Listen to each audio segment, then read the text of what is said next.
Good morning. Right, before I move on to talk about a few horsey things and the Patreon service, let's just touch on what was a phenomenal night in boxing. Katie Taylor versus Amanda Serrano. I have to say, lads, one of the best fights I ever witnessed. It had everything. It had heart, determination, and it had boxing. It had a dog fight. It had the skill, it had movement, it just had everything. Like, there was the arena was insane. What a fight. The referee couldn't even hear the bell in one or two of the rounds. They were still fighting a couple of seconds after the bell. It was insane. It was a massive night for boxing. One of the best fights I ever witnessed. The pound for pound number one versus the pound for pound number two. How did Katie Taylor survive that fifth round, lads? She was all but gone. What courage, what heart to not only survive but to recover, come back, do enough to snatch victory, where she looked like she might be stopped in the fifth round. So very worrying halfway through the fight for any Irish fans. I have to say, Amanda Serrano, 7 division world champion, what a fighter she is. I really hope if they continue on boxing, which I'm sure Serrano definitely will, if Katie Taylor decides to continue on boxing, I really hope that they rematch. I think there's no bigger fight for the two of them. If they done a rematch in Ireland after that fight in Madison Square, that will be the biggest sporting event, bar none, that was ever in Ireland. If they done that in Croke Park, that will be absolutely phenomenal. Yeah, what a fight. Credit to both sides. Phenomenal. And fair play, lads. Jake Paul gets a lot of stick. Fair play, had a big hand in making that happen for Katie Taylor and Amanda Serrano. So, brilliant. So all good. Let's hope if they do a rematch, it's in Croke Park, because I really think it was one of the fights of the century, and it's just unbelievable. I like the Irish. If Katie Taylor is going to fight again, which I'm pretty sure she would love to fight in Croke Park, that is the perfect dance partner to do it again. All right, what a fight, what a buzz around it, and yeah, phenomenal. Right, on to today. And I went through all the cards for the Patreon service.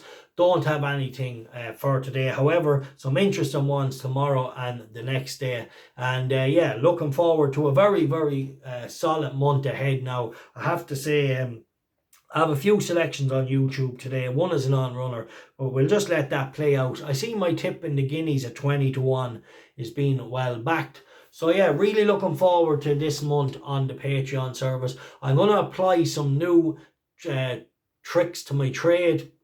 I learned a lot with 5 or 6 individual selections this month. Some that I actually didn't tip up, some that I did tip up. And really looking forward to applying the tactics. I left out a couple of horses that I knew were big value, that were really profitable bets long term that I had in my notes from last year.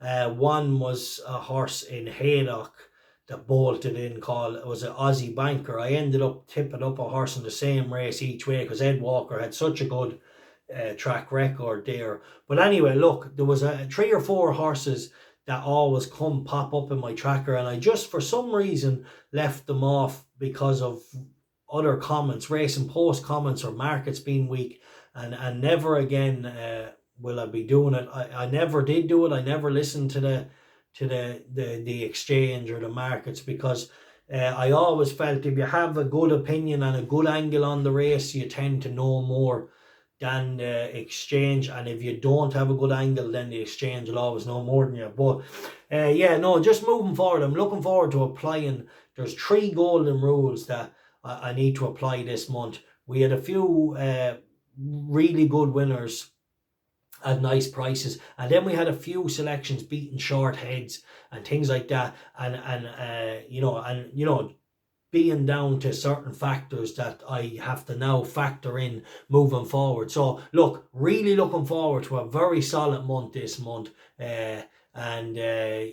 Really gonna, if you want to be a part of it, link to the description below. But this is going to be a real good month, and I'm not.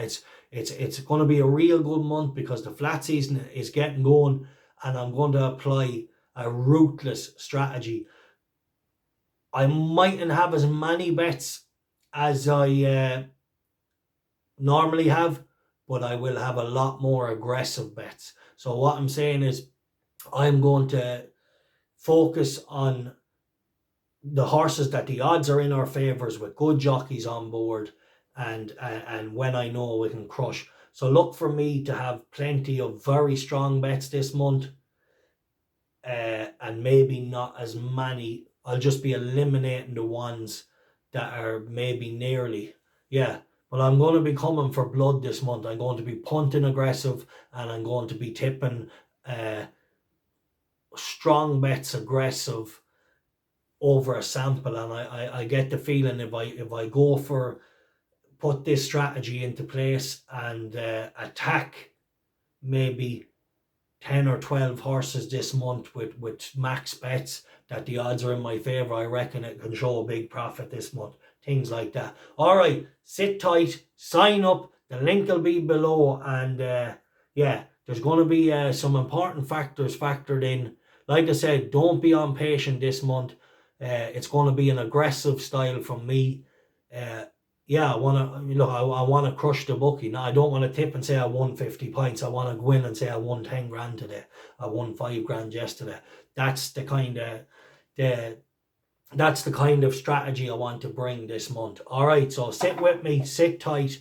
When the horses I think are value, when I think all is right, we will be hitting them hard. Please don't get frustrated if one loses or two loses. I have a plan to hit maybe 15 of them, and over that sample of 15 I have a plan to make a big profit. All right, take care, God bless. Link will be in the description below.